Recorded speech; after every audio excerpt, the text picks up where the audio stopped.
Bom dia!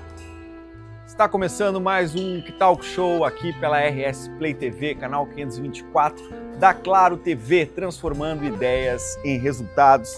Eu sou o Renato Fagundes e te convido a viajar com a gente pelo universo da cultura regional gaúcha nesse programa que explora temas relacionados à cultura pop, arte, música, literatura, cinema, trazendo personalidades da cena local e também personalidades que passam aqui pelo Rio Grande do Sul, contribuindo com a cultura do nosso país. Abordamos também questões sociais, comportamento humano e tendências contemporâneas. Um mix de arte, comportamento, entretenimento e humor, costurados pela influência estética do Pampacore, que incorpora a tradição gaúcha na cultura pop. No nosso elenco contamos com os Paisanos, que é a banda formada por João Balken na bateria, Luiz da Lastra no acordeon e Matheus Krumenauer no violão 7 cordas. No programa de hoje, a gente tem a honra de receber dois convidados muito especiais. Leandro da Rosa, que é fisioterapeuta e assador, idealizador da Comparsa Cabeça de Touro, grupo de assadores, e também o pianista e compositor Luciano Leães.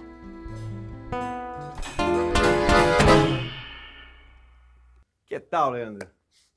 Como é que tá, meu irmão? Que alegria grande te receber aqui no Talk Show para a gente poder contar um pouco sobre a tua história e, claro, também falar sobre a Comparsa Cabeça de Touro, que é esse grupo de assadores que vem fazendo diversos eventos gastronômicos aqui em Porto Alegre, principalmente, e, enfim, por todo o Brasil. Queria que tu contasse um pouco para a gente sobre a história desse projeto, como é que ele surgiu. Sim, te agradeço o convite aí, Renato. Tu acompanhou também nosso início aí, né? É um prazer estar com vocês aqui. Um abraço a todos que estão ouvindo, escutando aí e assistindo. O grupo ele surgiu de uma forma inesperada, transformando algo que já acontecia em uma reunião talvez um pouco maior, né? A gente estava sempre vinculado ao churrasco, à carne, a questões de campo, cavalo, e essa lida mais de fora, né? Trabalhando em CTGs, em fazendas e fazendo assada por todos os lugares, e só reunimos um grupo que seguiu fazendo isso de uma forma um pouco mais profissional, talvez, né? Mais descontraída. Montamos alguns eventos nossos, né? Juntamos amigos ao redor do fogo, trouxemos a música, trouxemos um pouco da dança, trouxemos um pouco da escultura e trouxemos um pouco do conhecimento campeiro e as coisas do campo para dentro da cidade e dos lugares que a gente vai, então, fazer um assado, fazer um evento, fazer uma festa, né? Qual foi o primeiro evento que tu intitula assim, que deu esse pontapé inicial no grupo? A gente tem um churrasco lá no canteiro da Guete que ocorre toda segunda-feira, né? A partir desse churrasco, então... Para quem não conhece, a Guete é uma avenida aqui em Porto Alegre, né? A avenida, dá para dizer que é central, né? Na nossa cidade, super movimentada. O Canteiro do Meio acontece já há muitos anos. Há 15 anos. 15 anos já, o churrasco da Guete. Toda segunda-feira a gauchada tá lá. Isso, estão todos convidados, se quiserem chegar lá, né? Na segunda leva o seu pedaço de carne. E ali começou a participar o Cássio Selaime, que é o nosso grande parceiro, o Elton Saldanha, e eles montaram um evento muito legal chamado Amigos de Aço. E ele, então, observando o nosso assado ali, convidou nós para fazer parte desse primeiro evento, onde nós nem existíamos como grupo ainda. E aí, a partir desse evento, então, a gente criou o nome do Cabeça de Touro, Comparsa Cabeça de Touro. E esse foi o nosso marco inicial em 17, né, 2017. E a partir dali, então, vendo aquele evento dele crescer e tendo força, a gente criou coragem para montar o nosso evento, que foi o Provinciano, que foi o que tu pautou, né? Participou da primeira vez com uma música muito fantástica ali. Fizemos um vídeo legal, que foi o marco inicial, assim, do grupo. Que ano como foi isso, 2018. Foi 18? 2018, fui convidado para fazer esse trabalho junto no Provinciano como apresentador do evento. Isso. E fazendo show lá, levando essa estrutura de som. Foi uma experiência maravilhosa. Viramos amigos desde então. Sim, e pude acompanhar vocês. Provinciano tem o Ovelhaço também. Quais são os outros eventos que vocês realizam? A gente ganhou essa força nesse evento, teve 600 pessoas, foi assim, inesperado, assim, a resposta, numa época que talvez não tinha tanto evento de churrasco, né? A partir dali fizemos o Ovelhaço, que foi uma parceria com o Caé Braga e o pessoal lá da Bossoroca. Então trouxemos várias raças de ovelha para serem degustadas, assadas e degustadas, e tinha um campeonato ali. Pois é, explica pra gente como é que funcionava era melhor, né? essa dinâmica do ovelhaço aí. Sim. Tinha uma competição junto. Sim, né? Os cabanheiros doavam, né, um cordeiro, a gente separava um pedaço e assava com uma numeração, né, que ninguém sabia qual era, só eu sabia. E trouxemos alguns jurados na época para degustarem, então, essa paleta e darem uma nota. E aí tinha várias raças, tinha Hampshire, tinha Corredale, tinha Ile-de-France, tinha Romney-Marsh, Texel. Então, a partir da degustação da paleta, ele tinha uma avaliação, né, que era feita ali, e a partir dali saía um resultado. E foi bem importante esse evento porque, na verdade, ele trouxe um pouco do conhecimento da cadeia da carne para a população em geral, né? Porque, às vezes, a pessoa não tem ideia do quanto é complexa tu chegar num mercado e comprar um pedaço de carne, né? Tem um processo e muito trabalho por trás disso, né? Tem os problemas do tempo, tem gente que foi lá cuidar daquele animal, né? Teve o processo todo do campo, pasto, fazer comida, dosificar, cuidar, como num hospital se cuida de pessoas, então o cara está cuidando do bicho lá, né? Faça chuva, faça sol. Então a ideia era trazer esse universo e trazer esse conhecimento e o conhecimento das raças e das categorias animais também. Porque às vezes o cara acha que cordeiro é tudo igual, ovelha é tudo igual, borrego é tudo igual. Então não, tinha uma informação, né, sobre a categoria animal, sobre as diferentes raças, e o assado era comum, né, para ter um equilíbrio na hora do julgamento. Então isso foi bem interessante, trazia junto à música, né? Isso tudo na capital, né? Isso, tudo na capital. Aconteceu 2 vezes no Ecotelhado, na Erechim, ali na Zona Sul, que era um lugar aberto, não tinha só tudo no fogo de chão, né? Então teve outras experiências junto com outras comidas, né? Então a gente também fez pães, fez carreteiro, né? Fez doce, outras coisas juntas, assim. Aqueles doces, e o evento de compota, Isso, assados. Eu lembro desses eventos, eu tive em alguns já, e todo esse apanhado que envolve a cultura regional aqui do Sul, cultura pampiana, porque vem essas tradições, né, dos doces, a cutelaria, né, que é fundamental para a realização do assado, a música, a dança com a apresentação das invernadas também, né, no coração da cidade. Queria entender, que tu falasse um pouco para nós sobre a importância do fogo para a realização desse trabalho. Existe a lenha, tem o assado feito com o carvão. Isso aí é o chefe que escolhe, porque tudo influencia no sabor da carne. Sim, o sabor da carne tem influência de várias coisas, né? O que tu vai usar para fazer o fogo interfere, se é lenha de mato, se é eucalipto, se é acácia, se tem alguma outra lenha que tu coloca no final para defumar, né? Se tu usa um pouco de carvão, né? Quais são os toques que essas lenhas dão na carne? Tu consegue descrever um pouco sobre essas texturas, o que pode acontecer no paladar? Eu enxergo alguma diferença se tu assa só no carvão ou com lenha. Isso é bem fácil de tu sentir, né? Eu consigo sentir isso. Agora, a diferença entre lenhas assim já é mais complexo, né? Teria que ter uma habilidade bem maior de sensibilidade gustativa ali para poder saber, né? Quando a lenha é verde também, vem muita fumaça, pode trazer algum gosto mais amargo, né? São essas diferenças. E o que interfere além disso é, por exemplo, o que o animal comeu ao longo da vida, né? Ou na sua fase final ali, antes do abate. Isso talvez traga mais diferenças de gosto, né?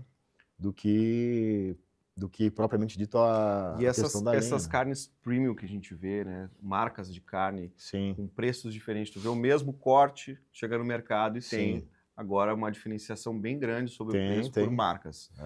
O que tu acredita que influencia no preço dessa carne? Já falou que o que o animal come é algo que vai dar o gosto, né? A forma do abate eu sei que também influencia um pouco nisso, mas o que tu pode trazer de informações para a pessoa quando for chegar para escolher a sua carne no mercado, entender um pouco o que dá diferença no gosto do churrasco? Sim. Basicamente, no meu ponto de vista, a questão de como o bicho foi criado, né? Isso tu pode saber pela embalagem ali, muitas vezes, a idade do animal, né? Se é um bicho mais novo. Hoje tem a maioria dos processos de criação e o abate está sendo de animais mais novos. Então isso trouxe mais maciez para a carne, né? O tipo de raça, às vezes, tem um pouco de diferença também, né? É importante. A forma como foi armazenado. Isso vem no rótulo, né? A idade do abate vem no rótulo. Eu acho que vem no rótulo, sim. Não tenho bem certeza, mas eu acredito que sim. E o que tu acredita que seja, que dê um gosto melhor na carne? É o animal que é confinado, que está no campo, tem pasto? Qual o tipo de pasto? Como é que tu enxerga hoje isso? A gente tem pastagens feitas, né? Tipo azevém, aveia de inverno, que é onde a maioria do pessoal engorda o seu gado a campo, né? Tem o gado que é produzido em campo nativo. A maioria do gado hoje do Brasil, Rio Grande do Sul, é produzido em pastagens naturais, né? Tem um pouco confinado também, mas é uma parcela um pouco menor. Então tem diferença de sabor. Se tu deu ração lá no confinamento, tem um pouco de gosto também no final, né? Pode estar mais macio, né? Mas é difícil hoje tu estabelecer dentro do que o mercado te oferece saber o certo de onde que aquele bicho veio, né? Entendeu? Então estão trabalhando com questões de rastreabilidade, com outras questões para tentar levar essa informação mais precisa ao consumidor final, né?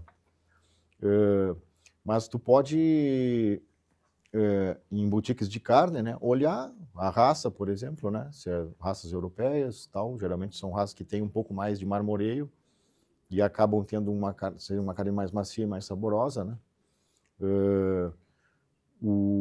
A idade do animal, né?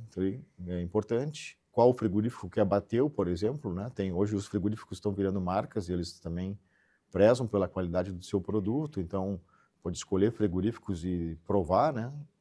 De diferentes frigoríficos e dar também, ver a tua opinião, né? Mas eu acredito que uma coisa mais importante dentro desse processo é a pessoa se dispor a experimentar, entendeu? Se desprender um pouco de questões, esse bicho é tal, esse bicho é tal, esse bicho é tal. Esses eventos da comparsa, mas também provar coisas diferentes, né? Acabam proporcionando isso, né? E poder também tu elencar, né? Tipo, tu pode ir lá no açougue achar uma costela mais velha e mais dura. Isso não impede de tu comprar ela, mas preparar ela de uma forma que fique bom. Vai pra panela. Entendeu? Panela, ou assa mais longe, deixa maturar um pouco, faz uma carne oreada. Tem processos que tu pode usar nesse caminho para transformar aquela tua carne, que teoricamente seria uma carne dura ou uma carne diferente, numa coisa que seja saborosa. Né? E essas carnes mais novas são macias. E hoje a maioria do pessoal compra carne avaliando esse quesito, né, a maciez. Mas existem outros quesitos, né, com relação ao sabor, por exemplo. Uma carne muito nova, o sabor geralmente não é tão intenso, tão marcante, né, como uma carne mais velha, não, vamos dizer assim, um bicho um pouco mais maduro, né? Uhum. Então, eu acho que o mercado de carne está chegando nesse ponto, assim, onde as pessoas começam hoje a comprar por mais de um motivo, né? Não o preço e a maciez, mas também o sabor. A marca, a procedência que ele gosta da tal lugar, né? Queria entender contigo, além de ser assador, né, ser chefe de cozinha, tem um trabalho como fisioterapeuta já há muitos anos. Como é que é a divisão da tua vida nessas duas atividades? Eu sou um cara que eu nasci em Porto Alegre, a minha família é de origens do interior, né? Tenho muitos parentes nas missões lá, Catuípe, Juí, aquela região. E o meu avô, por exemplo, era capixaba, né? Então eu tinha trânsito nesses locais, nas férias, e foi da onde eu trouxe gostos, né? E vem na nossa ancestralidade essas coisas do passado. Então sempre gostei muito de campo, de gado, de cavalo. E quando eu fiz fisioterapia, eu também tinha uma aptidão para aquilo e tenho um prazer até hoje de atender, né? De fazer o meu trabalho ali, tanto que eu não me desvinculei dele de forma nenhuma, né? Então, eu trabalhei no sentido de procurar ter resultado no meu trabalho como fisioterapeuta, para também ter um pouco mais de tempo, né, para poder dar vazão para essa outra atividade e conseguir conciliar esses dois mundos aí, né, que são diferentes. Então, Elas agora... acabam se misturando, né? Porque Sim, a turma que vai lá e que frequenta, que é atendida lá na tua clínica, na clínica, Fisiosul, na Fisiosul, que fica na zona sul aqui de Porto Alegre também, isso. acaba se envolvendo com o assado, e quem faz parte do assado acaba uma hora caindo lá na... Sim, a na gente clínica convida também. para os eventos, né? Hoje, a gente teve eventos antes da pandemia que a gente conseguiu levar muita gente da clínica e pacientes e amigos para dentro do evento de churrasco, né? Depois da pandemia, claro, não fizemos mais muitos eventos grandes assim, porque teve essas restrições, mas hoje em dia também é uma porta de entrada de clientes pelos dois lados, né, nesse sentido. Mas eu consegui, ao longo do tempo, ter um tempo maior para poder ficar também fazendo essa coisa do churrasco, de visitar meus amigos no interior, de poder viajar, né, para locais onde eu tenho assim, um aporte de cultura. Teve um assado que foi feito para uma dupla sertaneja, vocês Fizemos. viajaram. Como é que foi esse evento? Fala sobre a dupla também. Como é que foi essa experiência aí de um grande assado, né? A gente foi convidado para participar, né, do Fernando Sorocaba, da gravação do DVD deles lá em São Paulo, em Indaiatuba. E a gente foi até lá, levou alguns materiais nossos aqui, a gente levou presentes, facas para eles e outras coisas. E foi muito engraçado porque eram, acho que 30 parrijas em frente ao palco e tinham assadores de todos os lugares do Brasil, né? E a gente, durante o show e a gravação, ficava assando carne, né? E todo mundo tinha um padrão, assim, de roupa, né? Tipo, a galera usava calça de brim, sei lá, um chapéu de cowboy, cinturão e tal. E a gente foi piochado, mas só que a gente foi piochado uns de boina, uns de camisa branca, outros amarela, um de lenço, um de chapéu, um de bota, um de alpargata. Então ficou uma coisa muito diferente, né? E aquilo, na hora que a gente foi trocando as parrijas, porque tu ficava... tinha parrijas na frente do palco e outras mais afastadas. Então eles trocavam para as pessoas poderem serem visualizadas e dar um giro no evento, né? Na filmagem também. Ah, quando entrou a gauchada lá na frente do palco, a galera começou a aplaudir, ficou aquele movimento colorido, né? Um monte de coisa diferente. Aí eles mantiveram nós por mais tempo ali, porque aquilo foi uma coisa que deu imagens boas, sim, né? Sim. E foi uma coisa que a autenticidade deu autenticidade, deu uma coisa bem interessante. E que é natural desse grupo, né? Isso aí.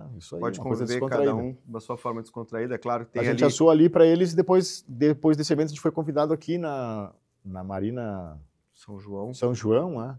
Para também fazer um assado de cordeiro ali num desses shows deles daí, né? Mais fechados assim.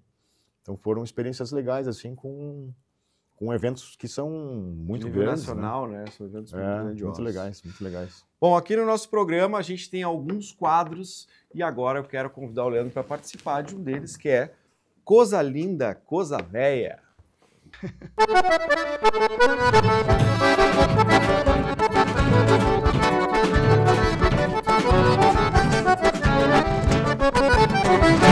Uma coisa linda que acontece na cultura regional do Rio Grande do Sul, que tu é admirador, que tu pratica? Cara, uma coisa que eu gosto muito a gente faz muitas cavalgadas, né? E nessas cavalgadas a gente muitas vezes tem estrutura, né? Mas já participei de algumas cavalgadas que a gente foi para alguns locais, em Livramento principalmente, e ficamos dormindo no campo. Não tinha estrutura de telhado, nada, a gente dormiu nos arreios, né? Nos pelegos ali, no relento, no fogo. Então, isso é uma coisa que eu adoro, né? Que eu curto muito, é dormir na rua, dormir no campo. Dormir no campo, no relento. No inverno, claro, é mais complicado, mas a gente já fez, quando chove também fica muito mais difícil, né? Mas, graças a Deus, às vezes que eu fui não choveu, né? Então, é uma coisa que eu acho fantástico aquilo. Eu já vivi essa experiência aí, fantástica. de dormir ao relento, à beira do fogo. E tem quando a gente pega ainda, na vez que eu fiz isso, uma noite estrelada. Pá, é lindo, claro, né? é muito bonito. É muito bom. Eu acho uma coisa véia seria uma coisa antiga que acontecia da cultura regional, do nosso povo, e que não acontece mais, mas que talvez pudesse voltar a acontecer. É uma coisa que a gente trabalha no comparsa também essa questão dos resgates, né, talvez. Então, as tropeadas, né, são coisas que aconteciam muito e hoje ainda tem algumas pessoas que fazem. Aí esse fim de semana a gente foi a Livramento lá no Charland Equitation, que foi um evento de doma racional, né, e lida com cavalo e constelação, algumas coisas diferentes. Constelação, e isso, junto com os animais ali. Nossa, foi muito isso. legal. Aonde foi isso? Foi no Sarandi, que é uma localidade que fica entre Livramento e Quaraí, na São Miguel do Sarandi, na estância do Bento, que é um amigo nosso. Ele monta esse evento. Vem um cara da Espanha falar sobre os cavalos, vem um do Chile, o Patrick, né, e o Manolo, e juntou um pessoal da Constelação também, o Ronaldo e mais o Gazapina, e ali isso, ficaram em interação com os animais dele, isso aí, domando e também fazendo experiências e vivências dentro daquele contexto ali, né. Então, ali, o Tadeu Villani foi junto comigo, que é um fotógrafo, era da Zero Hora, agora ele tem um projeto bem interessante sobre um resgate também de mulheres que trabalham no campo, os gaúchos que trabalham no campo, né. Vai lançar um livro agora na Semana Farroupilha, aqui em Porto Alegre e em Livramento. E ele conhece um cara que ainda tropeia lá em Livramento, né? E a gente passou na casa do cara para visitar ele, mas ele não estava, é o Elson o nome dele. E então ele ainda resiste lá fazendo tropeadas, né? Que eram atividades que eram comuns antigamente. Sim, levar o gado para... Os tropeiros foram que abriram todas as estradas do Brasil. Para trocas de campo e mesmo para levar para o frigorífico, né? Então isso eu acho fantástico. A gente teve um resgate de um pouco disso no segundo provinciano, evento esse que a gente fez aqui na esquina ali, né, na Afismov, que tu também participou. Veio o Zoreia, né, que é um amigo nosso, esse de Taquara, e ele montou o acampamento de tropeiro ali, né. Então é uma forma também da gente resgatar. Então acho que é muito legal isso. Bisavô, acho que meu bisavô foi tropeiro. Tem muita coisa aqui. Hoje, em função dos caminhões, do custo e outras coisas. E a agilidade também, né, de fazer esse translado. Sim, outros momentos. Agora a gente vai para mais um quadro aqui do nosso programa, que é Fato ou Faca.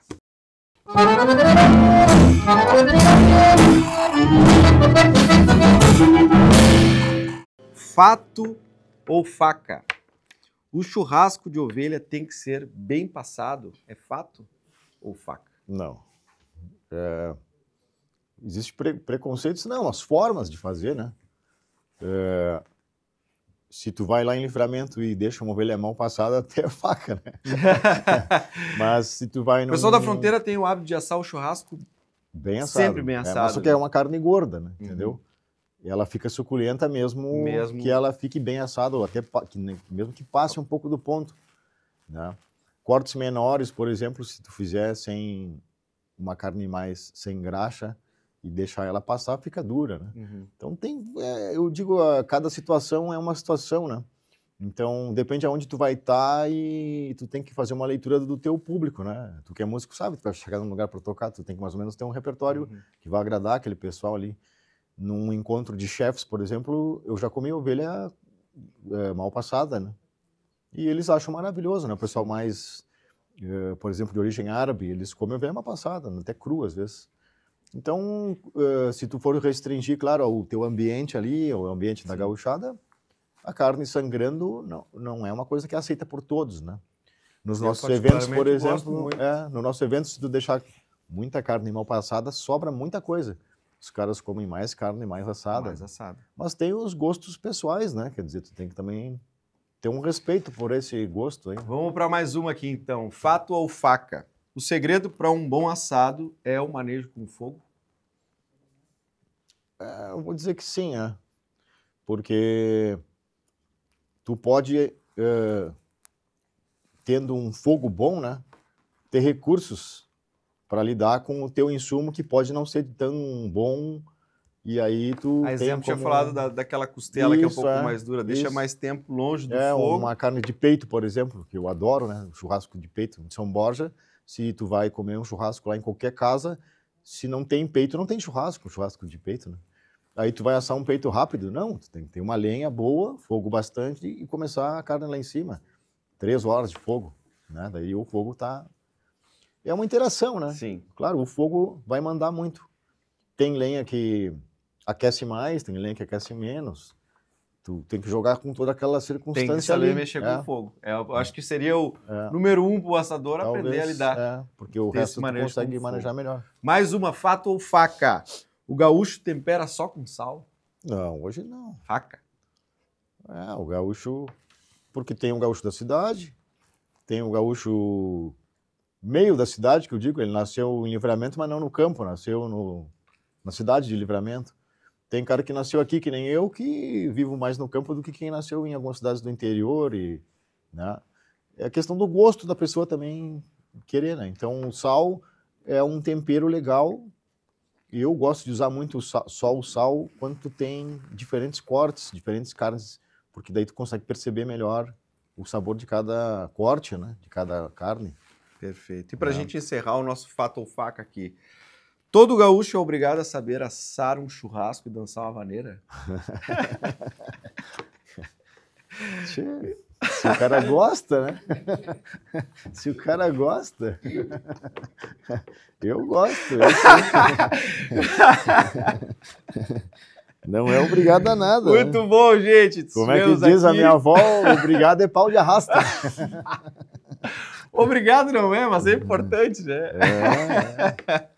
Conversamos hoje aqui com meu querido amigo Leandro Rosa, um assador, um chefe de mão cheia, fisioterapeuta também, que nos brindou com a sua presença hoje, meu irmão. Muitíssimo obrigado por aceitar esse convite. Espero que em breve a gente esteja junto mais uma vez para comer um assado e contar umas mentiras. Lá na Guete. Lá na Guete, segunda-feira.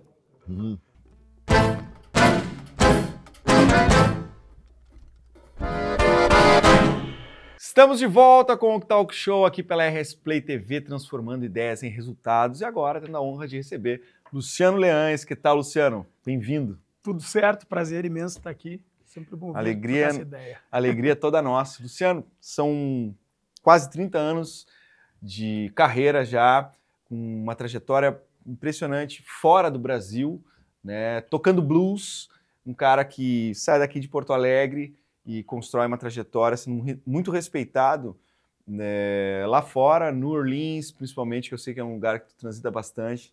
E queria que tu contasse pra gente um pouco sobre a tua história, também saber como é que o blues entrou na tua vida e se tornou uma parte tão importante de ti e que, enfim, tua carreira tem toda essa dimensão, inclusive aonde é a nascente desse ritmo. Para mim, tipo, eu acho muito interessante, eu sempre brinco assim que às vezes programas de entrevista, quando a gente troca essas ideias, é quase uma sessão de terapia, assim, porque a gente vê a vida em perspectiva, né? E tá muito interessante no momento que eu estou vivendo agora como músico e compositor, pensar nessa trajetória, porque esse disco que eu estou gravando lá em New Orleans agora com músicos, cara, músicos que são meus ídolos, assim, caras que eu ouvi em discos que eu nunca achei que eu fosse conhecer, muito menos estar em estúdio com eles gravando. E nesse momento que eu estou fazendo uma homenagem a essa música de New Orleans, que é uma música que me influenciou muito, e sim, eu comecei tocando mais blues, mas hoje em dia é muito difícil definir. Eu acho até interessante, porque às vezes a galera do jazz fala que não é jazz, que é meio blues. A galera do blues fala que não é blues, que é meio jazz, assim. Eu acho que todo músico sofre um pouco disso, assim, né? Tem uma certa angústia em colocar numa caixinha, né? Total. Mas tipo, eu falo isso de coração leve e tranquilo, assim, eu acho interessante, eu acho bom, porque cada vez mais eu vejo que a minha forma de tocar está muito mais relacionada à forma de eu tocar piano do que propriamente eu não fico com medo. Eu tenho que fazer uma música, eu tenho que seguir um estilo e não posso... hoje em dia eu componho muito mais livremente, obviamente, honrando as raízes de como eu aprendi a tocar piano, mas cada vez mais também conectando com a música que nos cerca, né? É muito difícil a gente... Eu nunca fui o cara que tocou blues e queria ser um bluesman, assim, sabe? Sim. Eu sempre fui um músico de Porto Alegre, gaúcho, brasileiro, que toca piano. A minha influência era o piano blues, porque eu ouvia lá quando eu tinha meus 11, 12 anos rock, descobri o Johnny Johnson, já respondendo a tua pergunta como eu cheguei no blues, né? Daí eu comecei a ouvir Chuck Berry, eu vi aquele piano lá do fundo, Johnny Johnson, Lafayette Lick. E o Johnny Johnson foi o primeiro cara que eu comprei um disco de blues e comecei a tentar tocar como ele. Depois se abriu uma porta desse universo do blues. Conheci outros pianistas, Horace Penn, Memphis Slim, Sunnyland Slim, Little Brother, Montgomery, entre vários outros. E quando eu tinha meus 14, 15 anos, eu ouvi uma música do James Booker e logo depois do Professor Longhair, que são pianistas de New Orleans. E isso aí, já naquela época, meio que já me fez perceber que música é um lance que é meio difícil botar numa caixa, porque esses caras é bem difícil definir exatamente o que eles tocam, assim, né? Eu acho que, complementando exatamente o que tu falou, o que se torna interessante na tua música é justamente conseguir achar essa originalidade, né? A tua identidade sonora, e realmente a gente acaba não consegue botar isso numa caixa. Talvez, eu acredito como musicista também, tentar se limitar a compor um determinado estilo acaba castrando um pouco da criatividade. Tu falou um pouco, claro, sobre teu início como pianista e descobrindo esses artistas americanos, mas como é que foi a tua relação também com a música aqui do Rio Grande do Sul? Não só a música regional, a música nativista, como muita gente chama, mas dos compositores aqui da nossa região. Como é que é para ti essa mistura? Cara, para mim, eu acho que é tão natural que a gente não fica pensando nisso, mas quando eu fui para New Orleans a primeira vez, o meu maior medo era, cara, eu sei que eu não toco que nem aqueles caras lá, né? Como é que eles vão receber isso? E eu imagino assim, cara, eu devo tocar 50% do que eles tocam. Quando eu cheguei lá, eu fui muito bem aceito, eu entrei logo numa turma, os músicos me aceitaram, começaram a me chamar para tocar, e eu comecei a perceber que essa porcentagem que era diferente, não era a porcentagem que eu tinha que aprender. Claro, eu tinha muito a aprender, cada vez que eu vou lá, eu volto com a certeza que eu tenho muito a evoluir. Mas tem uma parte dessa diferença que é o que faz eles acharem interessante, né? Que eu acho que é o mais legal da universalidade da música. Uma pegada diferente, né? É diferente, não é uma imitação exata daquilo ali, né? E daí tu falou de influências daqui, cara, eu cresci... Tem uma música que vai estar no próximo disco, que é o Dilo e Maneco, que é o nome da minha avó e do meu avô, que é uma habaneira, mas às vezes é meio tango, às vezes é meio jazz, às vezes é meio blues. E daí, né, se a gente pegar... Dá pra tocar um trechinho? Claro, com certeza. O Dilo e Maneco. A origem do jazz é a habaneira, né? Se pegar o Jelly Roll Morton, se a gente pegar a música, chamamé, pegar a habaneira, a habaneira influenciou muitos estilos musicais pelo mundo, né? Então é impossível desconectar disso, né? Daí é mais ou menos assim.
Cara, é muito legal a sonoridade disso e aquilo que remete pra gente. Acredito muito também daquilo que está no imaginário da nossa cultura latina, mas para mim remete muito aos filmes americanos, né?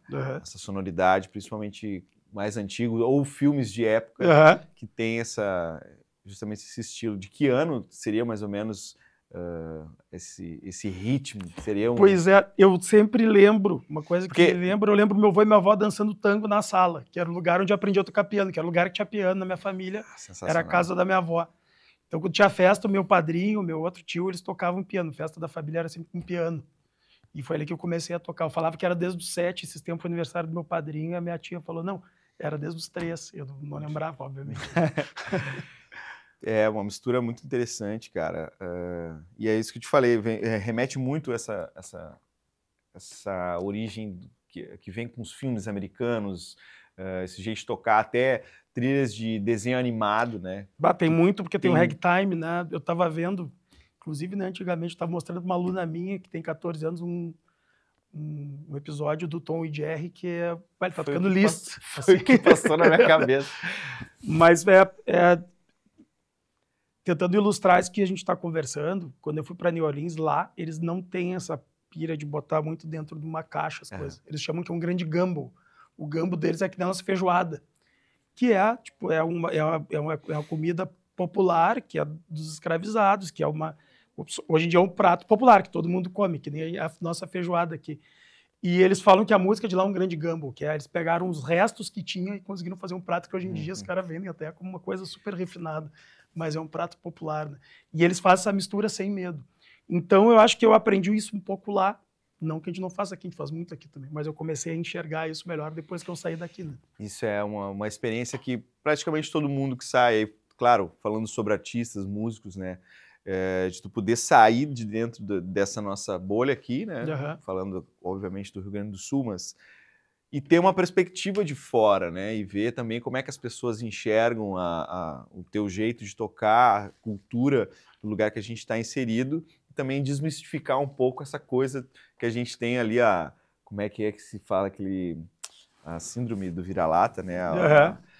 E ir para fora e ser respeitado. E eu queria que tu contasse um pouco mais também sobre essa experiência fora, né? Tu também tocou no New Orleans Jazz Museum, né? Um festival importante, enfim, vários artistas já estiveram no palco junto contigo, consagrados do blues, e entender mais da tua experiência e o que isso está influenciando também no material que tu está gravando agora.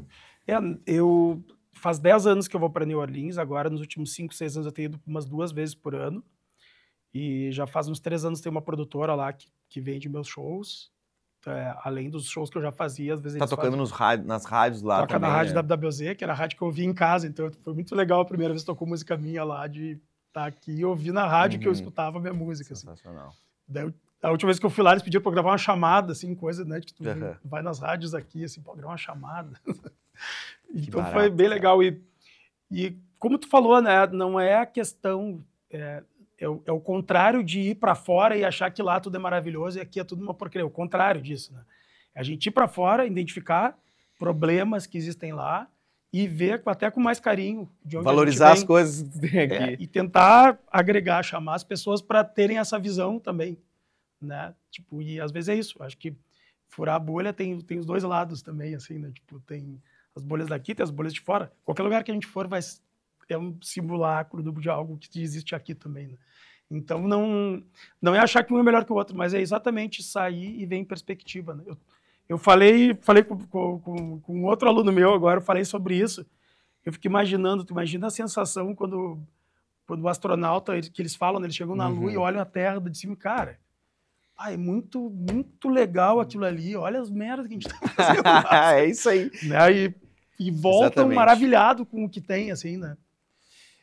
Tu falou agora um lance muito bacana sobre um aluno teu. Então, tu tá conseguindo trazer essa bagagem para cá e já passar para uma rapaziada que está estudando aqui, principalmente piano. Como é que tu tem passado adiante esse conteúdo aqui? Tu criou alguma metodologia? Tu aprende da forma que tu aprendeu? Porque eu cheguei a dar aula, dou aulas ainda, Uhum. e é uma coisa muito específica, né? Diferente, eu não estudei música na academia. Aham. Né? E aí, às vezes, as pessoas, não, mas eu quero fazer isso aí que tu tá fazendo. Eu não Sim. sou professor formado, mas tu passa o conhecimento de alguma forma.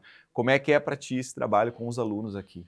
Cara, eu acho muito legal. Eu sei que é um clichê, mas é a realidade, velho. Tipo, quando a gente ensina, a gente aprende muito mais. Não só porque a gente tem que organizar o que a gente já sabe e o que a gente não sabe, mas também porque é um aprendizado, a convivência e as trocas que a gente tem com os alunos. Né? Agora eu tô com pouco aluno, eu tô com uns 3 alunos, tá? Eu já tive muito aluno. E eu também, eu não tive uma formação acadêmica, né? Eu não estudei música, não entrei numa faculdade, estudei música a vida inteira.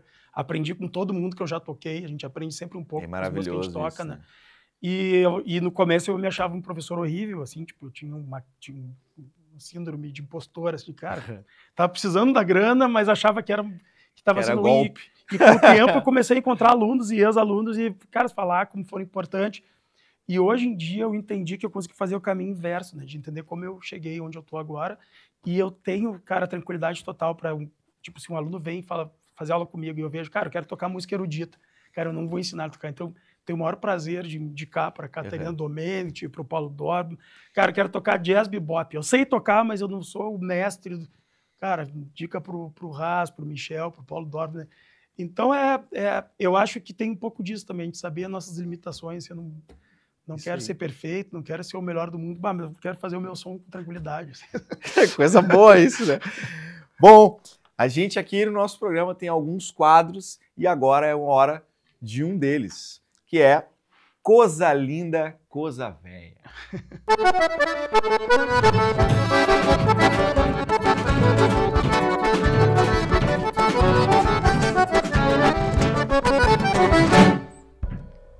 Bom, coisa linda, coisa véia, é muito simples. Coisa linda, algo que tu admira, que tu gosta, que te dá orgulho, né, da cultura local aqui do nosso povo.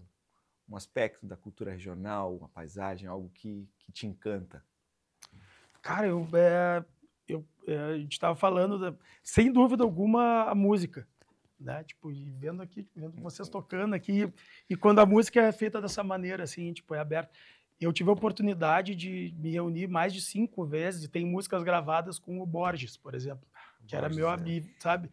E eu tenho, é meio que a mentalidade, assim, de estar aberto para tudo e misturar o que a gente tem aqui, às vezes. Agregar, tocar se também o juntar. que é tradicional. Quando eu falo de blues, a gente pode tocar blues tradicional, não é não tocar, mas é tocar o que a gente quer e respeitar o que os outros querem tocar também, assim, né? Misturar. Não... Isso vem de encontro muito à filosofia daquilo que a gente acredita aqui com esse programa. Aham. É um programa novo, mas de conseguir mostrar, vivenciar a cultura regional de uma Aham. forma universalizada, Aham. né? Aham. Aberta. Então, é muito bacana, muito legal. E o coisa véia seria uma prática, um costume, alguma coisa que não acontece mais, que tu diz, nossa, isso era tão legal quando rolava isso aqui, talvez pudesse voltar a acontecer. Coisa velha que podia voltar a acontecer.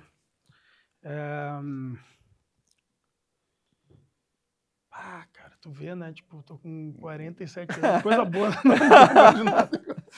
Mas eu vou lembrar daqui a pouco. Coisa velha que eu queria que voltasse a acontecer. É uma coisa velha, costume bonito, alguma coisa que a tua avó fazia, sei lá, alguma coisa que não acontece tanto mais, né? Cara, agora a primeira coisa que veio foi da música que eu toquei, o vô e a avó dançando um tango na sala, assim, era uma coisa muito bonita, né? É que eu faço um monte de coisa velha em casa também, eu ia falar, ouvir um vinil, eu falei, pô, escuta em casa. O vinil, passar um né? cafezinho e ficar ali pensando na vida, tomando... Eu gosto também, ler um livrinho de boa. Eu faço um monte de coisa velha, eu sou meio velho desde coisas cedo. velhas que não dá pra dizer que são velhas porque a gente faz aí, né? Mas são costumes antigos. Mas a gente tem um outro quadro aqui que quer te convidar, que é o quadro Tradição ou Invenção.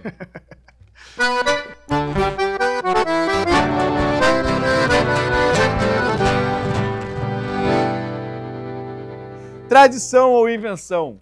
Chimarrão. O que é pra ti? Tradição ou invenção? Tradição, né? É muito bom tomar um mate. Inclusive, levei lá para New Orleans, né? As pessoas...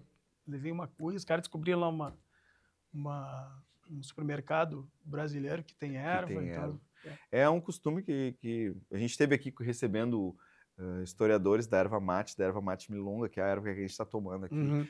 E é uma erva que é consumida, encontra-se registros em toda a América, de várias formas diferentes, desde os povos primitivos aqui, originários, inclusive os maias e incas. Olha aí, que interessante. Usavam a erva com infusão já, enfim, várias... Sensacional. Eu não vou me estender muito para não falar bobagem, mas a gente conversou sobre isso numa das edições, tá no YouTube, quem quiser conferir também sobre isso.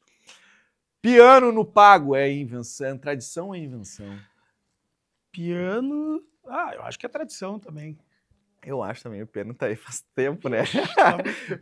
A gente vê, eu tava pensando também no relacionar com o blues ali, tipo, começou com banjo, né, e violino, assim, não era um instrumento tão tradicional, né, mas eu acho que hoje em dia já virou tradição, né? Piano tá aí, veio Tantos junto com as mestres pedras. aí que tocam, né? E o blues gaúcho, tradição ou invenção? E agora? Eu acho que é tradição e invenção, invenção. né? Mas é uma invenção boa, né? Já é tradição, né? Eu acho que quando a gente pega um estilo musical e vê que, assim, tipo, Ney Lisboa gravou uma música, um blues, né? Tu vê que já está inserido, assim, meio no imaginário, vira uma tradição, né? Então, eu como um bom misturador das coisas, assim, alquimista do som, assim, gosto do gambo, da feijoada e tudo mais. Perfeito. Eu acho uma tradição que é uma invenção boa. É verdade. Bom, a gente está chegando no final do nosso programa. Eu quero te agradecer demais por aceitar o convite, estar aqui no Que Talk Show. E para encerrar o nosso programa, a gente quer ouvir mais música, obviamente. Agora eu vou fazer um desafio agora aqui, mais um dos nossos, que é botar os paisanos para fazer um impro aí, encerrar esse programa na fogueira. É isso aí, minha gente. Estamos encerrando mais um Talk Show. Muito obrigado, até domingo que vem. Luciano Leães. Paisanos! Now when these roads was in Egypt land, let my people go. Well, press so hard they cannot stand. Let my people go. So the Lord said, go down. Moses, way down in the Egypt land. Tell Pharaoh, let my people go. I'm not gonna go.